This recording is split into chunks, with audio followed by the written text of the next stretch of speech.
Assalamualaikum, Shalom, Om Swastiastu, Namo Buddhaya, Salam Kebajikan. Perkenalkan, nama saya Rika Apriani, NIM 228114041. Pada video ini saya akan memaparkan jawaban dari 10 pertanyaan yang sudah diberikan. Jawaban pertanyaan nomor 1 adalah untuk mengekspresikan informasi genetik yang dimilikinya, sel itu melakukan berbagai proses.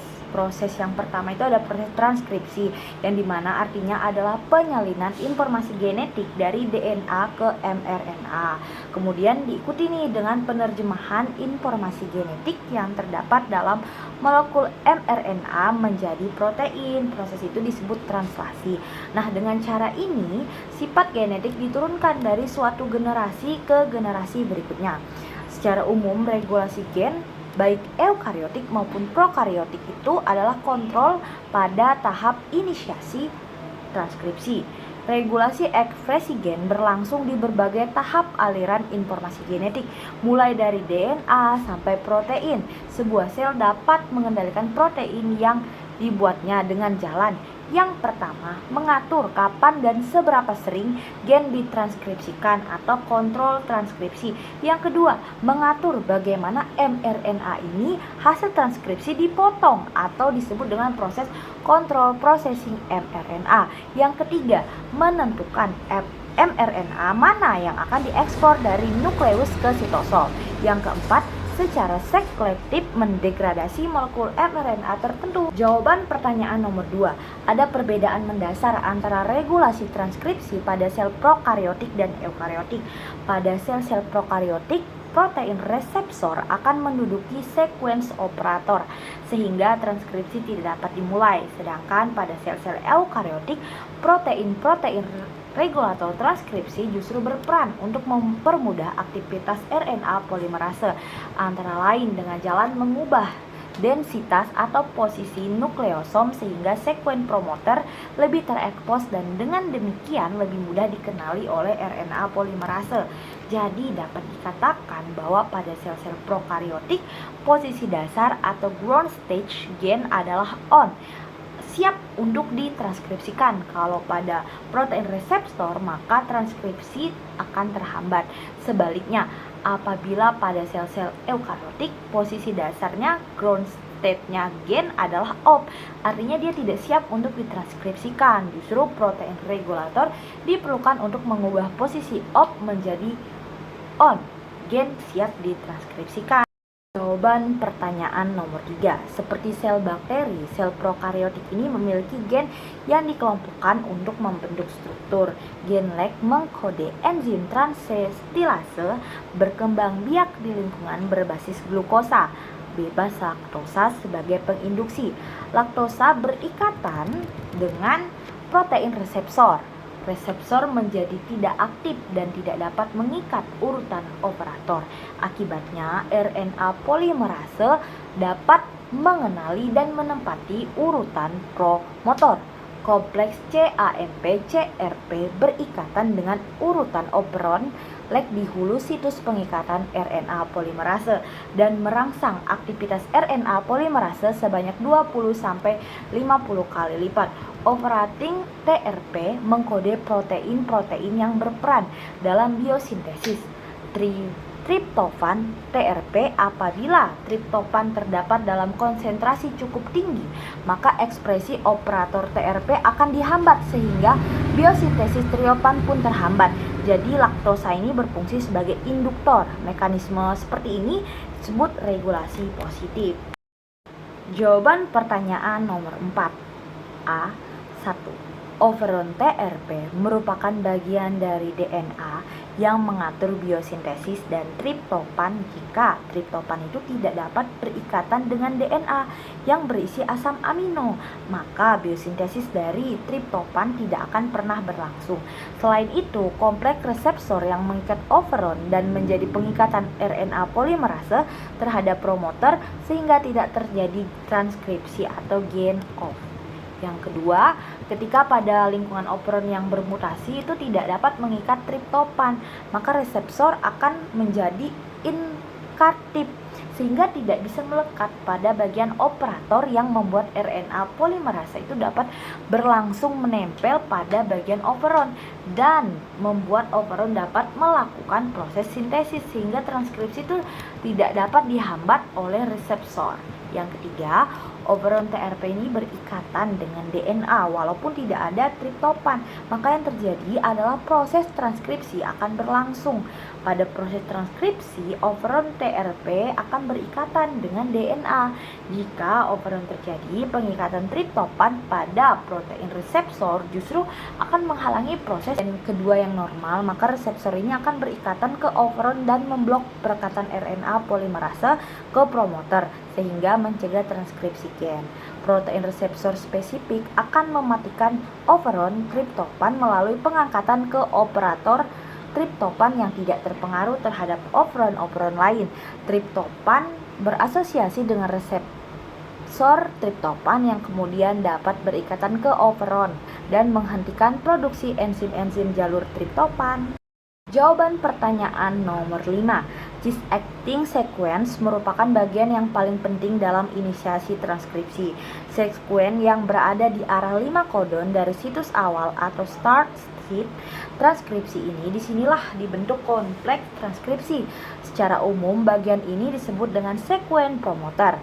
Sedangkan transacting factor merupakan protein, maka faktor-faktor ini juga harus dikode oleh gen-gen dalam DNA. Cis acting sequence dan transacting sequence merupakan substrat atau faktor-faktor yang membentuk ikatan-ikatan dan mempersiapkan DNA dan lingkungan untuk siap melakukan transkripsi. Interaksi antara gen dan cis acting sequence dan transacting actors itu merupakan alur tahapan-tahapan peristiwa genetik. Jawaban pertanyaan nomor 6. Transacting factor secara fungsional itu memiliki dua domain. Domain pertama itu dibutuhkan untuk berikatan dengan DNA dan domain yang kedua itu dibutuhkan untuk aktivasi transkripsi. Jawaban pertanyaan nomor 7. Beberapa kelas transacting factor yang sudah dikenal yaitu helix turn helix, Zinginger, leucine Zipper, dan helix loop helix.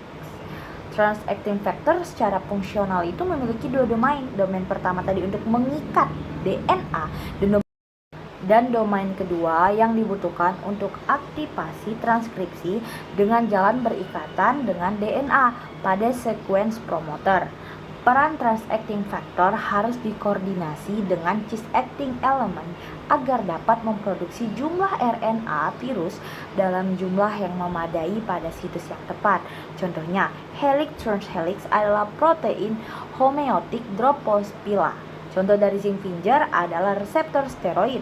Contoh dari leucine Zipper adalah proto-oncogene C-pos dan C-jun. Gen OP2 pada jagung. Contoh dari helix loop helix adalah proto-oncogene CMYC.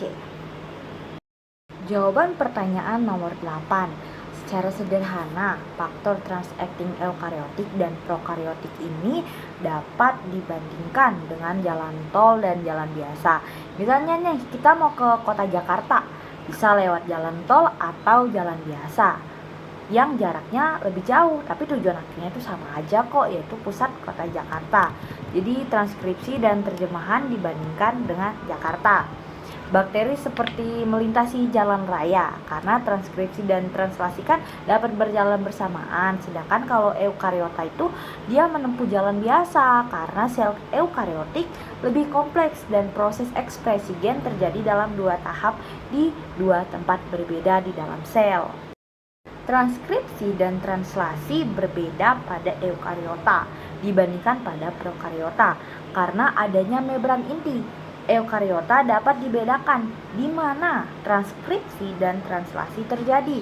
Transkripsi terjadi di nukleus, sedangkan translasi terjadi di sitoplasma. Pengaturan waktu tidak dapat terjadi bersamaan karena proses transkripsi ini harus diselesaikan terlebih dahulu, lalu translasi dapat dilakukan. Proses transkripsi dan translasi pada eukariota ini lebih kompleks dibandingkan dengan proses di prokariotik. Nah, pada eukariota ini transkripsi dan translasi itu tidak dapat terjadi secara bersamaan. Transkripsi terjadi di nukleus, sedangkan translasi terjadi di ribosom atau sitoplasma. Oleh karena itu, jeda waktu antara transkripsi dan translasi yang dikenal sebagai tahap pasca transkripsi. Jawaban pertanyaan nomor 9. Transkripsi gen kelas 2 yang dilakukan oleh RNA polimerase 2 yang dibantu oleh beberapa faktor transkripsi umum. Penyusunan faktor transkripsi umum dan RNA polimerase 2 dapat membuat daerah promotor menjadi terbuka sehingga RNA polimerase 2 dapat membaca urutan DNA cetakan. Faktor transkripsi umum yang berperan dalam mengarahkan RNA polimerase 2 ke promotor adalah TFIIA, TFIIB, TFIID, TEIIE, TFIIF, TFIIH, dan TFIIJ. Selanjutnya, pada proses inisiasi faktor transkripsi yang penting yaitu TBP, TFIIB, TFIIF, dan RNA polimerase 2. Proses elongase dibantu oleh aktivitas faktor transkripsi TFIIH dan proses terminasi dapat terjadi disebabkan oleh aktivitas poptase yang spesifik untuk CTD. Jawaban pertanyaan nomor 10. Sekuens yang berada di arah 5 kodon dari situs awal atau start site transkripsi ini merupakan bagian yang paling penting dalam inisiasi transkripsi. Disitulah terbentuk kompleks transkripsi. Jadi secara umum, bagian ini disebut dengan sekuen promoter. Dalam genom eukariotik terdapat beberapa sekuen yang sangat dikonservasi. Dalam genom itu diantaranya dikenal sebagai tata box. Sekuen ini terletak sekitar 30 ke arah upstream minus 30 dari situs awal transkripsi dan merupakan satu-satunya sekuens yang mutlak yang ada dalam sekuens promoter. Sekuens lain yang juga sering ditemukan dalam promoter ini, tetapi ini nggak selalu ada sih. Itu ada sekuens CCAT atau disebut checkbox dan box GC. Karena muatan ketiga sekuens ini hanya mengekspresikan mRNA dalam jumlah sangat kecil, maka diperkirakan ketiganya merupakan sekuens yang penting dalam kompleks transkripsi. Kompleksitas gen eukariota ini makin meningkat dengan adanya bagian-bagian pengatur yang berperan pada pengaturan ekspresi gen yang juga bersifat kompleks dan seringkali jauh letaknya dari sekuens gen struktural. Bagian pengatur ini terdapat di arah ujung 5 kodon maupun ujung 3 kodon dari sebuah gen. Sekuens ini bersifat tidak ditranslasikan karena di arah ujung 5 gen ini sebelum situs awal transkripsi terdapat sekuens non-translasional yang disebut sebagai bagian promoter. Promoter umumnya mengandung sekuens tata yang berulang-ulang, karena itu sering disebut dengan tata box. Di bagian inilah RNA polimerase ini berikatan untuk memulai proses transkripsi. Di arah ujung 5 kodon yang lebih jauh lagi terdapat CCAAT box yang juga memiliki peran penting dalam regulasi transkripsi. Di samping itu juga terdapat beberapa sekuen konsensus yang lain di mana berbagai protein atau faktor transkripsi akan terikat untuk pengendalian proses transkripsi. Beberapa sekuens pemacu atau penonaktif transkripsi juga dapat ditemukan di dekat atau kadang-kadang berada cukup jauh dari sekuens gen struktural. Di arah ujung 3 kodon dari bagian sandi juga terdapat sekuen yang berperan sebagai regulator dan terminator transkripsi. Juga terdapat sekuens yang berperan dalam poliadenilasi dari molekul mRNA hasil transkripsi. Sekian jawaban pertanyaan dari saya. Atas perhatiannya saya ucapkan terima kasih.